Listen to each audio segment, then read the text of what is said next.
White male, Asian female is improbably the most common interracial couple. They are a quarter of all interracial marriages, despite Asian women being only 8% of married women. They almost outnumber Asian male, white male, black male, white male, Asian female couples are statistically. This is really funny to me because the other day I stitched a video of this Asian girl who claimed that black men and Asian women are the best combo, when we all know that's a pretty rare, non-existent combo.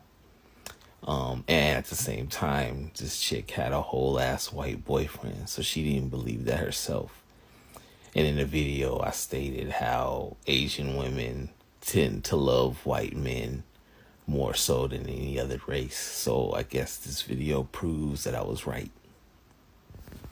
Distinct groups of people pop up every time we talk about interracial marriage, or just couples or whatever. The all interracial marriage is fetishization, and the blissfully ignorant just let people be happy. But obviously two things can exist at the same time. Not caring about someone's race, looking at their character, and then getting married is perfectly fine, obviously. That's the progressive take. But when we look at statistical anomalies like the one the guy mentioned in the video I stitched, it serves as a reminder that everything that we believe in, our preferences and stuff like that, is shaped by our environment. And media is an environment. And from what I understand, or from what I've been told, white male, Asian female fetishization is like the most extreme form of this. Even if none of us saw race, the statistical anomaly that this guy mentioned still shouldn't exist to the extreme that it does. I live in a multicultural area, so I've witnessed and been part of interracial relationships. Like, it's normal. It's easier for race not to be an issue in an area where you've constantly been surrounded by everybody. But as a black guy, I've also seen when people are very clearly fetishizing me. And it is a problem because even if it's fine in the beginning, it will pop up later. So let me help y'all out. If in the early stages of meeting someone, your race is mentioned, run.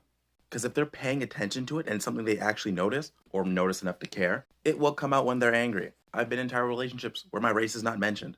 Obviously, jokes are fun once people are comfortable. But then, of course, you're looking for like whether the joke was in good taste or not. And the punchline of their dark humor isn't just like, haha, you're black. But just look, if you don't care, good. But also try and protect yourself. Because there are weirdos out there, 100%. You heard it from him, not me. Y'all probably thought black men and white women was the most common interracial relationship in America. That's really a number two. But look, y'all shouldn't be surprised, because like I said before, men like to explore. It's in history. Middle Eastern men, they had the lovers of black women. They had their lovers of white women. Native American in the history had their lovers of white women too. Black men, when we was the Moors, we liked the white women too.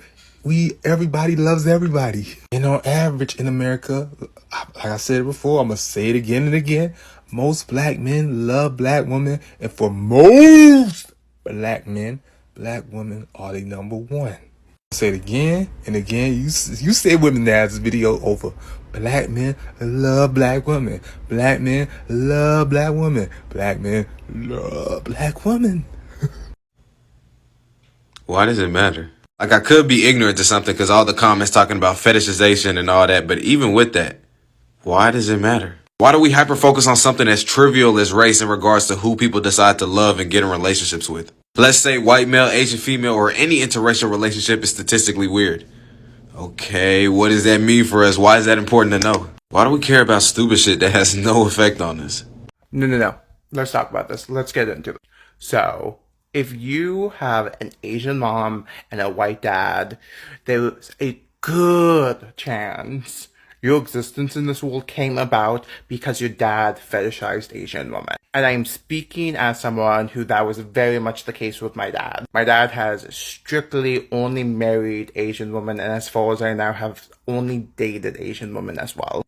And it's weird, right? Because I am hyper aware I am fetishized the same way my mom was fetishized for being Asian.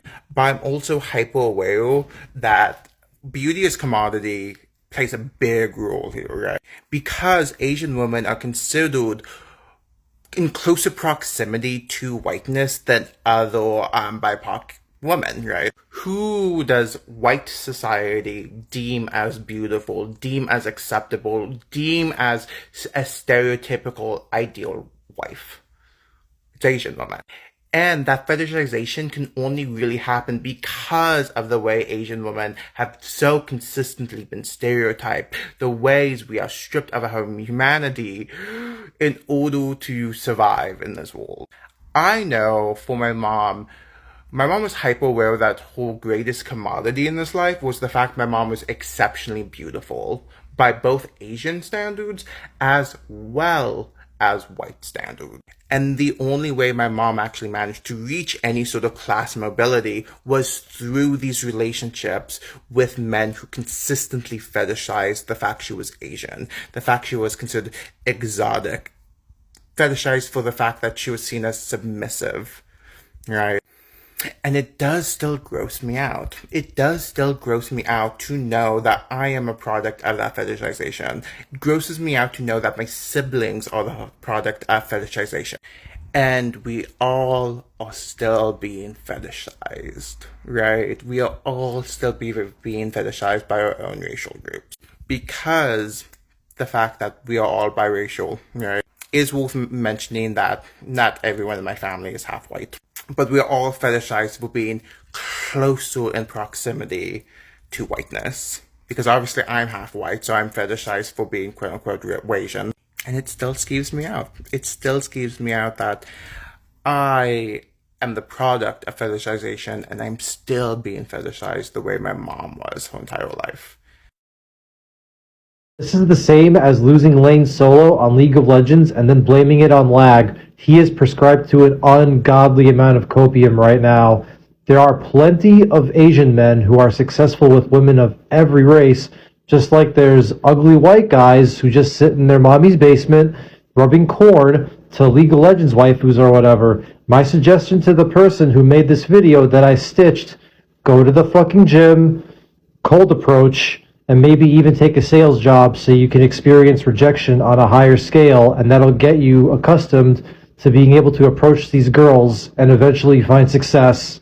Okay, why the frick did Kiss Ross just punch Chris Ross in the penis? Fetishization of Asia is hundreds of years old, and there was a huge spike in the number of marriages like that during American occupation of Japan following World War II. I just don't think it's actually that surprising. If by statistically weird you mean tied to site supremacy, then yes, it's definitely statistically weird. In a 2018 article by Tamara Nopper, she draws a connection between the alt-right, site supremacy, and the fetishization of Asian women. So people who are not Asian usually perceive Asians in Asia to be a largely patriarchal society, which basically means it's male-led, male-dominated, and the women stay home and manage the household. This has given birth to a lot of stereotypes and tropes. You've got the geisha stereotype. You've got the China doll stereotype. The tiger mom stereotype as well. This one book that I just finished reading, the Taste of Control one, you know, the one about food. There's actually a stereotype in there from a travel guide that states that all Asian women do is stay home, eat fruit, and bathe all day, which is why we look young and healthy. So this stereotype has been going on for years. So what does this have to do with WS? Well, WS is very male-centric, very male-forward. So it takes all of those stereotypes and it pits it against other women, namely feminists. People usually view feminists to be anti-male. Also independent, educated, opinionated. And this fetishization of Asian women also is the same system that emasculates Asian men. And it's also the same system that pits Asians against Black, Indigenous, and other people of color. Hence the model minority myth. And again, those statistics, without any nuance or clarification, can be very damning to the Asian community, specifically Asian women, at a time when Asian women are being unalived just for being Asian women. We really need to put our critical thinking caps on and not just take that at face value. I'm not saying that there aren't women complicit in any of this, Asian women specifically complicit in these relationships, these types of relationships. I'm not saying that I'm against interracial relationships. I mean, I have white friends. I'm just saying think critically when somebody hands you statistics like this, please.